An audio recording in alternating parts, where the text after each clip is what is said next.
আজকে কেন কেন ডক্টর মোহাম্মদ ইউনূসের বিরুদ্ধে গেলাম?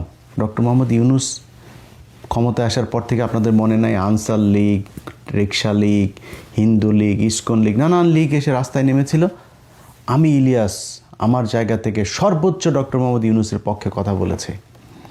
আজকের যেই চেহারাটা আমাদের দেখছেন, এটা একদিন আর দুই দিনে হয় নাই। একটার পর একটা জিনিস দেখছি, চেষ্টা করছি সেগুলো সমাধান করা, কোনো কিছু হয় না। আমাদেরকে জুন মাসে বলল যে এই জিনিসগুলো আমরা করতে চাচ্ছি, একদম ইন্ডিয়ার বিরুদ্ধে বিশাল আকারের এই যে এত বিশাল বাটপারি যে খলিল, এটা আমি জানতাম না। পরে আসতে তার সাথে সেদিন কথা বলে তো ভাই বিশ্বাস করেন মনে হলো যে আল্লাহ আমাদেরকে একটা ফেরেশতা পাঠিয়েছে ইন্ডিয়ার হাত থেকে বাঁচার জন্য।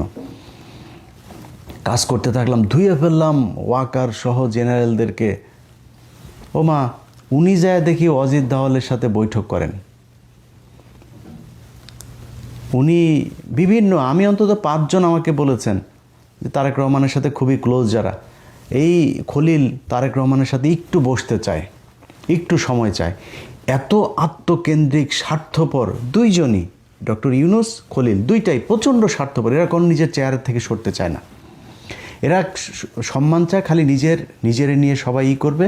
সারা দুনিয়ায় ঘুরে ঘুরে এগুলোই চেয়েছে, এখনও তারা ওইটাই চায়।